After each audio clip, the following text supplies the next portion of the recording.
In a world where American tech titans dominate the headlines, one blacklisted Chinese firm has quietly outspent almost all of them in the lab. In the late 2010s, Huawei grew from a telecom supplier into a global smartphone leader. They surpassed Apple in phone sales and became the primary architect of 5G networks worldwide.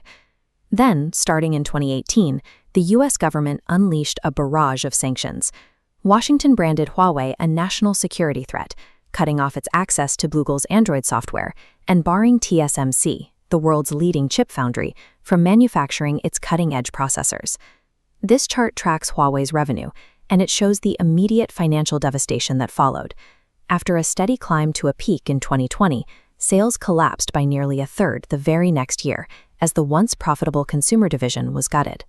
These sanctions acted as an existential blockade, designed to completely dismantle a global tech giant's supply chain by cutting off its lifeblood of advanced components. Inside the company, founder and CEO Ren Zhengfei issued a stark warning. In an internal memo, he ordered employees to abandon lofty growth forecasts and make survival their absolute priority for the coming decade. Normal corporate cost-cutting wouldn't save them. Instead of standard layoffs, Huawei mobilized over half of its total workforce, turning 107,000 engineers and scientists into a dedicated internal R&D army. This illustrates the scale of their response, a staggering $20 billion annual budget to invent hardware and software they couldn't legally buy. Compared to Western tech giants, Huawei's R&D budget dwarfs Intel or IBM, and its relative investment heavily outpaces Apple's. This massive deployment of capital forced a rapid evolution. Deprived of the ability to assemble products using the best global parts, Huawei became an engine of brute force invention. You can see the physical scale of this operation by looking at Huawei's vast, sprawling corporate campus, where that $20 billion budget is deployed. A large portion of that money goes into a very specific bucket: short-term triage and substitution. This is unglamorous defensive engineering aimed purely at securing their supply chain. In just 3 years under sanctions, Huawei's teams engaged in exhaustive labor to reverse engineer and domesticate over 13,000 restricted foreign components and 4,000 circuit boards. They even undertook a complete rewrite of their enterprise IT systems. To replace restricted American Oracle software, Huawei built Meta ERP entirely from scratch, utilizing their own homegrown operating system, database, and compilers. This defensive spending acts as the baseline cost of survival. It ensures that the company can keep the lights on and function autonomously without relying on a single line of Western code. Beyond immediate survival, a forward-looking portion of the budget flows directly into a sprawling network of research institutes, collectively known as the 2012 Labs. These labs operate essentially like an in-house university. Researchers here are completely insulated from short-term product cycles, freeing them to focus purely on fundamental science and technological horizons 5 to 10 years out. Inside the wireless lab, teams have pivoted early to 6G research.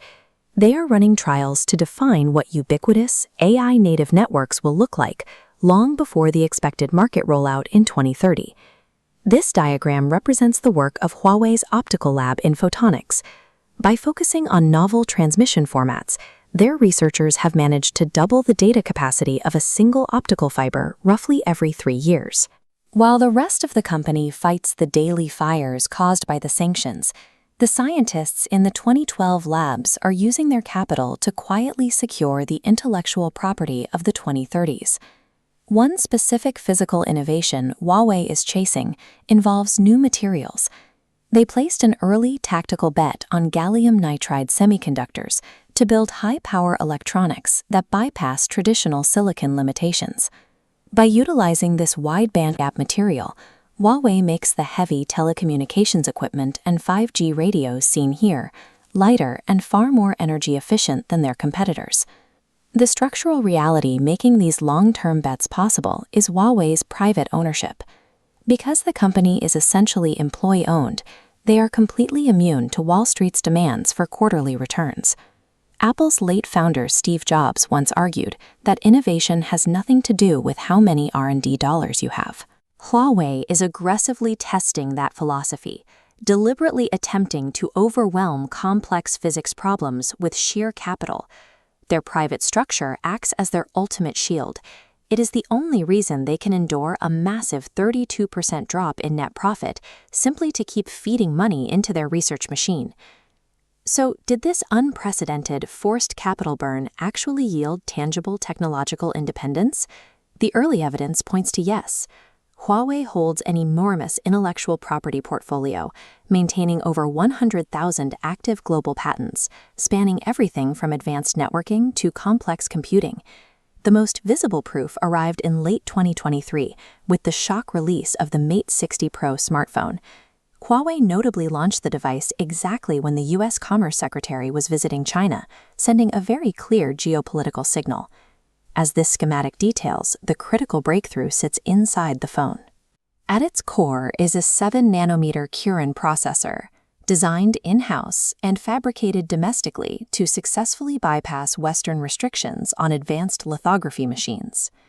This single device proved that Huawei had successfully synthesized its massive internal R&D efforts with local foundries, cracking the most complex barrier established by the sanctions. Ultimately, the aggressive U.S. sanctions failed to destroy Huawei. Instead, the blockade acted as a brutal catalyst for their evolution. The resulting reality is the creation of a fully vertically integrated, parallel technological ecosystem that is completely decoupled from Western supply chains. Huawei's $20 billion bet proves that in an era of fractured global trade, extreme research and development serves as the absolute mechanism for geopolitical survival.